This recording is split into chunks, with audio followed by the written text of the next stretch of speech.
안녕하십니까, 혜원입니다. 혜원의 논어 현대적 응용하기. 오늘은 2-7 위정편 7번째 문장인데요. 논어는 공자의 어록으로서 2300년 전에 말씀하신 거니까 오늘날 맞게끔 해석을 하려면 여러 가지 해석할 방법이 있잖아요. 저 혜원은 이렇게 해석을 하고 어떤 분은 또 저렇게 해석하는데, 어떤 독자는 꼭 그렇게 해야 되느냐라고 말씀하신 독자도 있는데, 논어의 진가는 그러지 않을까요? 논어의 진가는 해석하는 방법이 여러 가지 있으니까 그 중에 내가 하나 취하면 되는 거겠죠, 그렇죠? 그래서 어떤 해석이 절대적이다 아니다 그렇게 말할 필요는 없는 것 같아요. 오늘 또 어떤 대목에 대해서는 해석이 여러 가지 방법이 있는데 그것을 우리 독자님께서는 어떻게 받아들일 건가? 내 마음에 와닿는 걸 받아들이면 되거든요. 지난번에 어저께 효에 대해서 맹무백이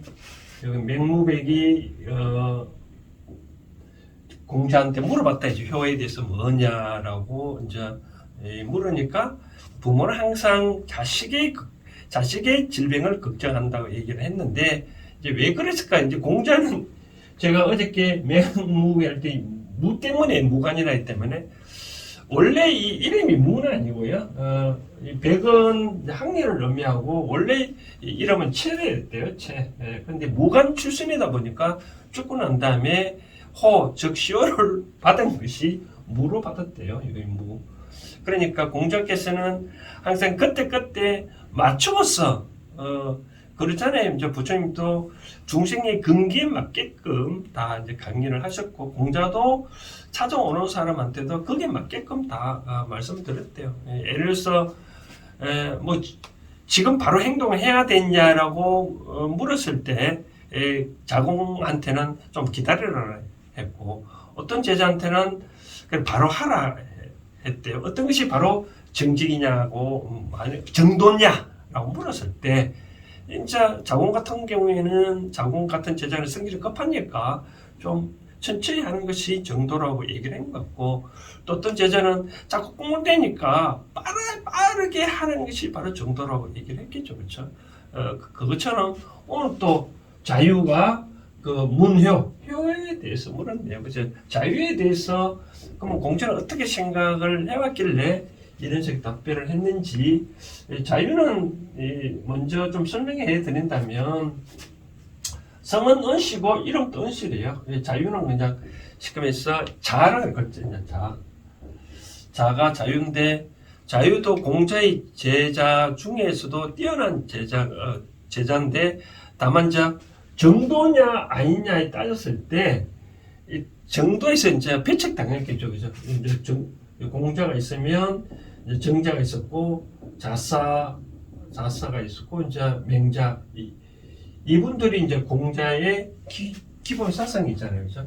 근데 자유는 정자만큼 뛰어난 분인데 이 정자하고 자사가 이제 모유를 해가지고 자유를 잘라내버렸대요. 그만큼 뛰어난데 자유는 또 이런 얘기도 있대요. 뭐 공자가 자유한테 나중에 또 얘기를 하겠지만 제가 중간에 어떤 대목 기억나는 중에 이런 게 있대요. 너는 왜 소를 잡는 칼을 갖고 닭을 잡는 데 사용하냐라고 타박하는 대목도 나오는데 그만큼 자유는 뭐랄까 활달적이라 할까요? 어떤 의미에서는 하기만 하고 공경을 예를 잘 표시를 못하는 것 같아요. 그러다 보니까 오늘 같은 제목이 나온 것 같은데 해서 읽어드린다면 자유, 문, 효, 자활, 금지, 효자, 시휘, 능양, 지어, 갯마, 계능, 유양, 불경, 하이, 별호라 라고 되어 있네요. 해석해 드린다면 자유, 문, 효, 자유가 효에 대해서 물었다. 공자활 효이니까 금지, 효자. 오늘날의 효라는 것은 이 자자는 놈자자인데 사람이라는 게 뜻하는 보다는 이제 여기에서는 뭐 강조하는 의미인 것 같아요. 뭐 오늘날 효자라고 하는 사람 말하는 것은 효를 하는 사람이라는 뜻이 아니라 오늘날 효라고 말하는 것은 효라고 하는 것은 무엇이냐? 시위 능량. 이때 시자는 이제 이 중국에는 이제 비동사인데 비동사 또 뭐 이것저것 할 텐데 이때는 시가 요 말하다는 앞에 있다 보니까 강조하는 의미로 곧이라는 의미로 해석하면 좋을 것 같아요. 즉 오늘날의 효라는 것은 곧 능히 양자는 기르는 양자이라는 거죠. 능히 기르는 것을 말을 한다. 이 능히 기르는 거 말한다. 그 다음 문장을 보면 또 재밌는데 이 양자는 기르다는 말은 음식을 기르는 거거든요. 효라는 것은 능히 곧 음식으로 기르는 것이다. 지어 견마. 견은 개견자냐. 개하고 만에 이르까지 모두 개자 모두 기르는 능히 기름에 있다. 그런데 불경 공경하지 아니하면 하이 별화 무엇이 다르겠느냐. 쉽게 말해서 이 공자가 자유가 효를 물으니 오늘날 효라는 것은 음식으로서 우리가 부모한테 접대하는 것, 음식을만 전하는 것만 음식만 하는 만약에 효라고 하는데 그렇게 만약에 한다면 개도 우리가 사람이 기르잖아요, 그렇죠? 우리가 개도 말도 사람 음식을 줘야 걔네들이 크니까 기르는데 그하고 차이 뭐가 있겠냐? 즉 효라는 것은 부모님한테 음식을 어떤 접대를 한다 하더라도 불경 즉 공천하지 않냐고 그렇게만 한다고 한다면 견말을 즉 개와 말을 기르는 것과 무엇이 다르냐라고 해석을 하는 건데 이제 이렇게 해석하는 거는 이 뭐 주자가 설명했는 것 같아요. 즉 우리가 집안에 개도 짐승도 우리가 기르잖아요, 그렇죠? 기르는데 그럼 음식을 줘야 걔네들 먹겠죠, 그렇죠? 근데 부모도 뭐 이 효라는 것은 음식만 드리면 되느냐? 그런 게 아니겠죠, 그렇죠? 예를 들어서 이런 말이 있을 수 있잖아요. 어떤 부모를 공경하거나 어떤 친구를 사용에 있어서 음식을 준다 할 때 사랑하지 않냐고 그냥 음식을 접대하는 것은 돼지를 그런 것과 뭐가 차이 있겠냐, 그죠? 그냥 돼지는 그냥 음식만 주고 말잖아요, 그죠? 그다음 사랑만 하고 공경하지 않냐만다는 것은 짐승을 기르는 것과 무엇이 차이 있겠냐 같다는 거죠. 그래서 어떤 음식을 제공한다 하더라도 뭔가 모르게 공경을 하는 의미가 있어야 되겠죠. 예를 들어서 이제 정삼이라는 이제 정자란 지난번에 얘기했는데 이런 얘기했대. 이제 정삼이 자기 아버지한테 자기 물어봤는데 고기 좀 남아 있느냐라고 물어봤대. 아들한테 정삼한테. 이제 그러다 보면 우리가 이제 뭐 자식 입장에서는 옛날에 보면 다들 어렵겠잖아요, 그렇죠? 그럼 정자가 뭐라고 얘기를 했냐면 이웃집에 줄 만큼 아직까지 고기가 있다라고 얘기를 했대요. 그러면 이제 아버지 입장에서는 뭐 이웃집에 고기 줄 정도 남아 있다고 하니 뭐 많이 드셔도 되잖아요, 그렇죠? 뭐 편하게 먹을 수 말 그대로 편안하게 먹을 수 있잖아요, 편안하게. 근데 이제 정자의 아들은 똑같이 또 물어봤대요. 아들은 야 고기 남아 있냐 하니까 고기가 없습니다라고 해요. 그러면 이제 먹는 부모의 입장에서는 그 고기 없다는데 마음껏 실컷 드실 수 있을 거예요. 똑같은 말이라도 이처럼 공경하는 의미가 있어야 된다. 공경을 다른 말로 표현하면 존경이라고 표현할 수 있을까요?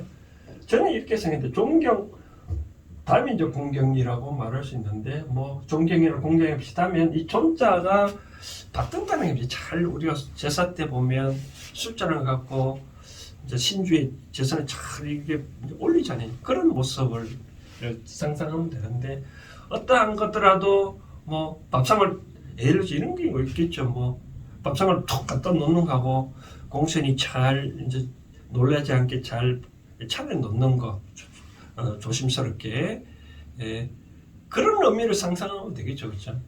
그렇게 하는데 그와 같이 공경함이 없이 부모를 봉양하는 것은 개와 짐승을 즉 여기는 나오는 대로 개와 그 말을 기르고가 뭐가 차이가 있느냐라고 그런 뜻인데 요게 재밌는 거는 이 견마 옛날에도 뭐 2300년 전에도 뭐 개가 있었나 봐요 중국에. 한편은 또 이렇게 해석할 수도 있습니다. 우리가 개하고 말을 보면 이 집에서 어떻게 하죠? 개는 집에서 집을 잘 지켜주죠, 그렇죠? 말은 또 주인을 위해서 잘 달려주니까 또 그 길러주는 사람한테 충성을 다하잖아요, 그렇죠? 그래서 어떤 사람이 이렇게 해석을 하는 것 같아요. 만약에 오늘날 효로가 하는 것은 만약 음식만 봉양을 한다고 하는 것은 개와 말도 길러주는 사람한테 그 봉양한다는 거죠. 개능 유양이라 그것도 길러주니까 개마도 그러니까 개와 말도 주인한테 어떻게 봉사를 하지만 그렇지만 개와 말이 주인한테 공경하는 의미는 아니겠죠, 그렇죠, 그렇죠? 뭐 자연 발사해주고 우리가 이 개도 다 안다 그래. 뭐 주인과 예를 들어서 저도 옛날에 들은 얘기 있는데 어떤 시집 온 며느리가 있었는데 이제까지 만약 시어머니가 개새끼한테 뭐 밥을 줬다면 오늘날 시집 와서는 그 시어머니 안 하고 며느리만 개밥을 줬겠죠, 그렇죠? 그러다 보니까 개새끼는 시어머니보다 며느리를 더 따르는 거죠, 그렇죠? 그것처럼 주인이 개새끼나 그 말한테 음식을 주면 그에 대한 반대 급부로 뭐 알랑방부로 많이 있겠죠. 그것처럼 개새끼도 그렇게 하는데 그것이 과연 주인한테 공경이라는 단어가 있겠냐 이거죠. 그냥 자연 발생 인식이 아니냐. 그러니까 어떻게 한다고요? 사람은 모름지기 부모를 공경할 때 공경을 차원에서 해야 된다. 그렇지 않으면 짐승과 뭐렇게 다르게 되냐라고 그렇게 이제 해석하는데 결국 이제 해석해 보면 두 가지가 아까 있다 했잖아요, 그렇죠? 사람이 있고 짐승이 있으면 사람이 짐승을 예를 들어서 음식을 주는데 이 음식을 주는 것과 사람이 부모한테 음식을 주는 것때 이때 공경이 빠져 있으면 사람이 짐승한테 음식 주는 것과 무엇이 차이 있겠느냐.